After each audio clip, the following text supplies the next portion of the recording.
Welcome back to Your Eyes and Ears Don't Lie. And we just want to talk about, or I won't say we, we'll just say I want to just talk about an issue that, I've been discussing with one of my good friends. And it's great to have friends that you don't all see eye to eye on all the subjects because, that's how we are as humans is we all aren't going to agree. But the point is if we can have constructive dialogue, it still works out. Because he's a small business owner and we've differed before they went into effect and from the moment they did go into effect about how tariffs affect people. And with tariffs, it's simple economics where, people who support those, you really don't understand economics, or you're going back to the early 1900s, late 1800s, where they want to bring up how we didn't used to have the IRS. We pay for everything with tariffs and all that, which that's fine, but that's before we had 400 million people in the country. We've got hundreds of millions of people, maybe not quite 400 million, but we are pushing north of 250 to 300 plus million people in this country. And tariffs might have worked back in the day when you didn't have the population you have, and you might have had some leverage. The goods that you were bringing in exceeded what you were sending out, and the wage gap wasn't as bad as it is right now. So you used to be able to have disposable income where housing, at least for us in California, median house prices here in San Diego didn't used to cost $1 million plus for a median house. They got attached condos where you're sharing walls with people that are going for $700,000-800,000. So, the idea of tariffs that are going to eliminate income taxes is foolish. And the idea that tariffs don't directly impact consumers of goods. It's ridiculous how people say, well, China's going to pay the tariffs. These other countries will pay the tariffs. And the reason why they believe that is because they have no understanding about what a tariff is. And they're on this pipe dream where they just believe everything Orange Face says. If his mouth is moving, he's lying. When y'all gonna figure this out? You listening to a guy that he preaches this America's first stuff, and everything he's wearing is made in China. Your funky ties, your clothing, your Bibles, your shoes, your watches ain't even made here. And then you're getting stuff made in India.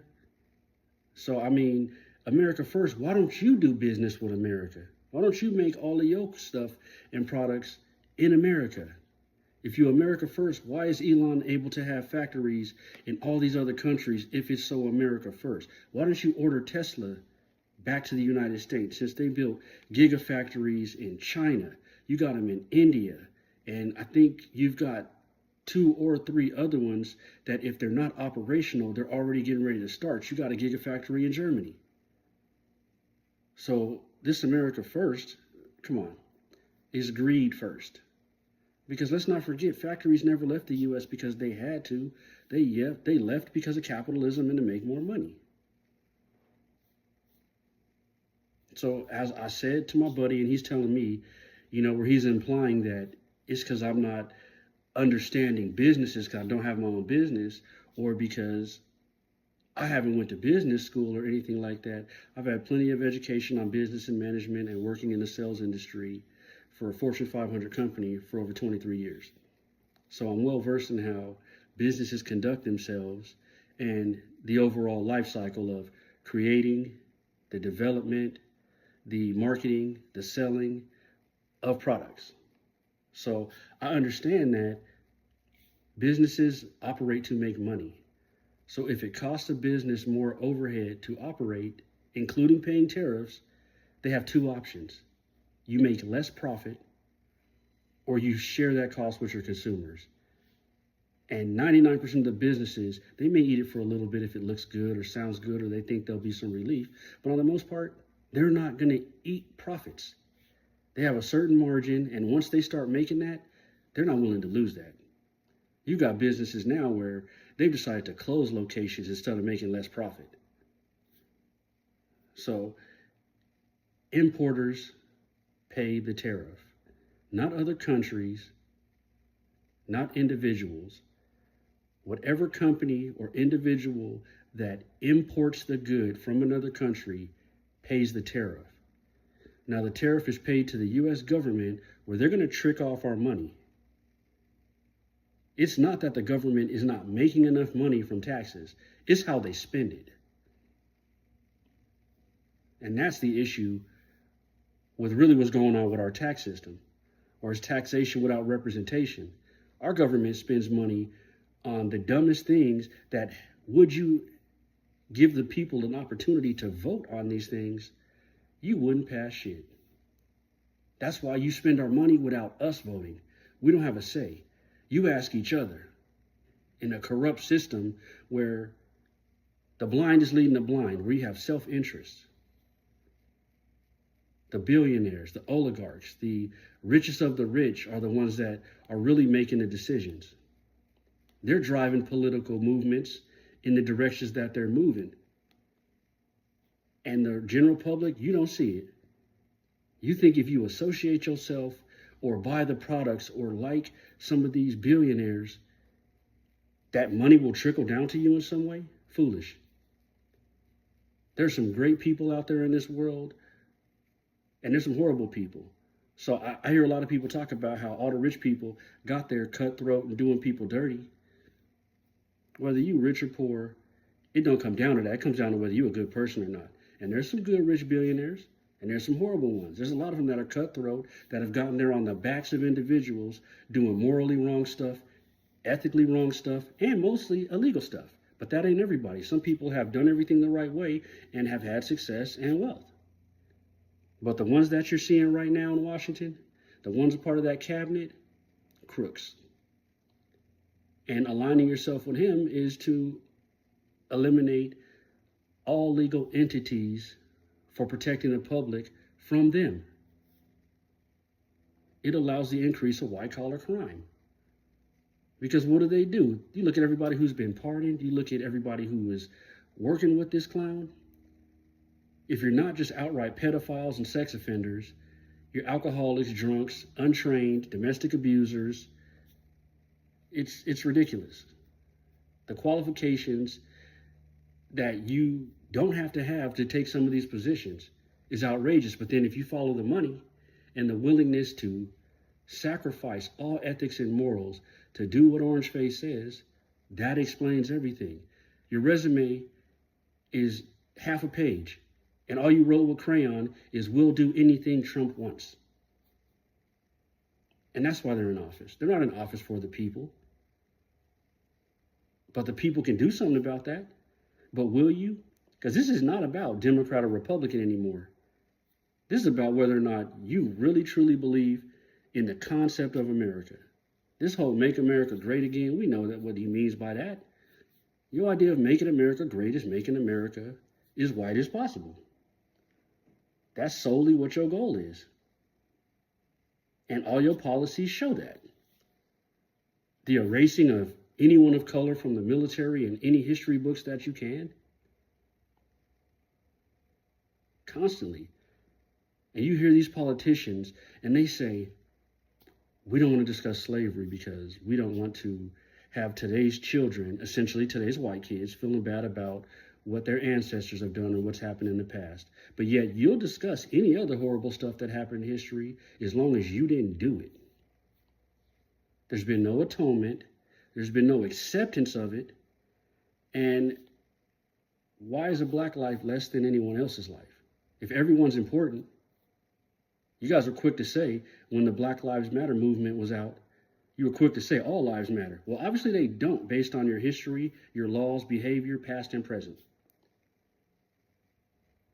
And all of that other stuff that you came out with after, it wasn't like support the blue line.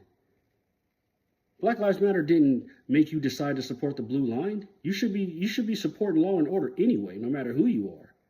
But that was just the thumb in the air to Black Lives Matter, because you know that there are millions of law enforcement officers and government officials, military, everybody that is going above and beyond every day to make society a better, safer, more productive place.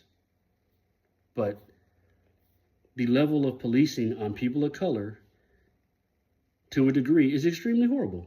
You know that it's not fair. The things that they do in communities of color, they wouldn't dare go do in Beverly Hills. They wouldn't dare go do that in Rancho Santa Fe or the Hamptons. How many times have you ever seen a case where cops accidentally, on purpose, shoot an unarmed white person, unless they're poor? Because that happens too. You look at some of these poor white communities, they getting done dirty too. Because a lot of it, not only are a lot of these law enforcement people racist, they're classist, just like Trump. He's not only a racist, he's a classist, where he don't like poor people. So that's what brings me to the, assumption that there are so many people that are just not educated on all kinds of general facts. And you're just going to believe somebody, roll with the punches, or go, you don't want to be standing alone, so you'll stand with some nonsense. Just like these tariffs. That's a prime example of farmers and individuals who you claim to have voted for them for the economy and bringing work back here. How's that going right now? And it took that to turn some of the MAGA on him because it affected your pockets? Not the horrible stuff that he's doing and how he's behaving, but if it affects your pockets, we got to go out and start protesting. And as I say protest, look at how you guys went out and you had no problem protesting. They weren't even calling law enforcement. And there were places where you were tearing up stuff, burning down Tesla dealerships, but they ain't sending National Guard in with you. They ain't sent tactical teams in to shoot rubber bullets at you. You could go tear up everything. We saw that on January 6th with that old Planet of the Apes climbing all over the building shit. But then he gon' float to his cabinet. Can't we just shoot the protesters that are black? Or shoot them in the leg? So don't tell me justice is blind. It sees exactly what it's doing and is doing what it was always set out to do. And that's oppress, violate, and oppose. And that's where, are all law enforcement bad? No, not at all. But there is an overwhelming, underestimated amount of bad. But they're not bad because they're cops. They're not bad because they wear a badge. They're bad because they're bad people. The same people that are doing this horrible stuff in law enforcement, if you worked at Costco, you'd be a shitty cashier. If you worked at a bank, you'd be a horrible teller. If you were a street cleaner, you'd still be a horrible street cleaner because you're a horrible person. Racism ain't got nothing to do with ethnicity. It has to do with whether you're a horrible person or not. That's it. Because races exist in every shape, form, and fashion. But we letting them win. You letting them win. Why is that?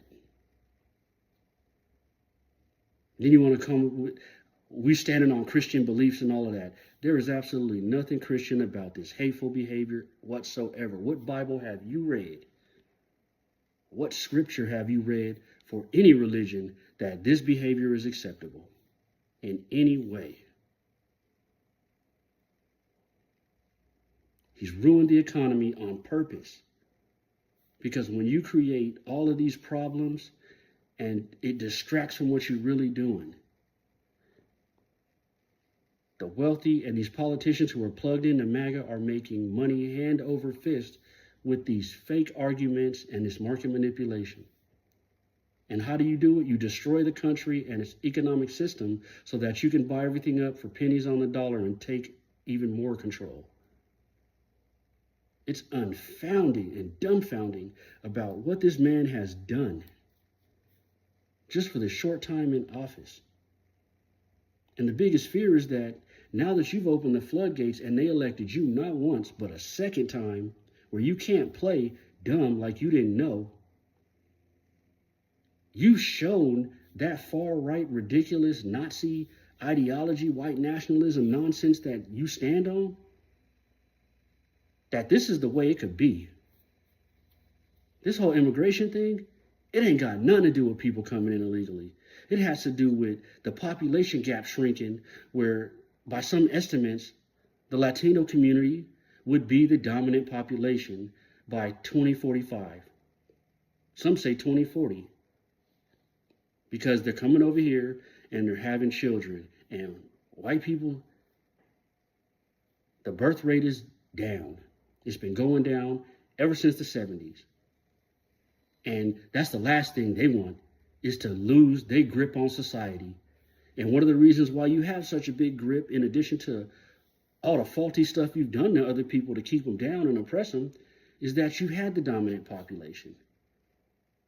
It's hard to control everything when you're a minority. So that's their biggest fear. So you want everybody gone so you can be the dominant population forever. There's no fairness. It's not about who's coming in and who's not. You ain't going after these Europeans who overstayed their visas.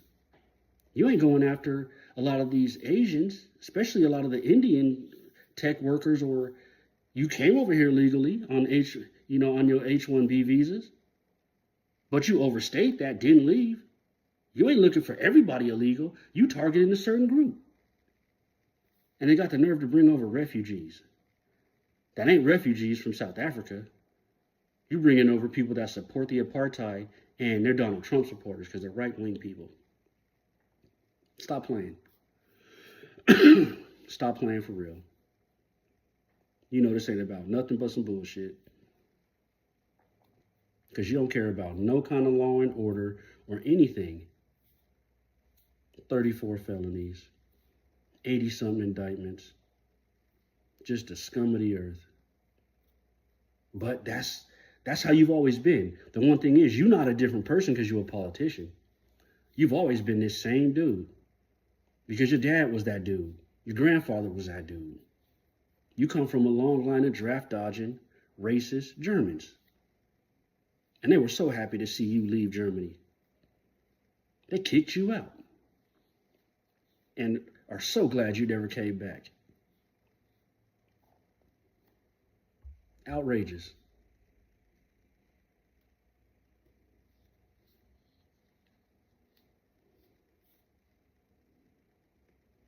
Straight crazy. And like I said, I used to be a people person till people ruined it. Try to convince myself that, you know what, well, the good should prevail over the evil. Man, that ain't what's going on right now. That is not what's going on right now.